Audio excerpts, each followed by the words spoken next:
CNN, according to the head of Marvel, Benedict Cumberbatch was slated to appear as Doctor Strange in the final episode of the Disney series WandaVision. Marvel Studios president Kevin Feige talked to Rolling Stone magazine for a forthcoming oral history of the show and said, "Some people might say, oh, it would have been so cool to see Doctor Strange. But it would have taken away from Wanda, which is what we didn't want to do," Feige said.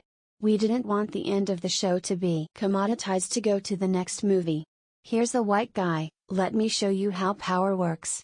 The character of Wanda Maximoff, aka the Scarlet Witch, played by Elizabeth Olsen, is set to appear in the film Doctor Strange in the Multiverse of Madness, slated to be released in 2022. WandaVision, starring Olsen and Paul Bettany as Vision, was a huge hit for the streaming service and a welcome addition to the Marvel Universe. Feige pointed out that had they moved forward with the Doctor Strange appearance, it would have also necessitated a rewrite of the script for that character's upcoming movie.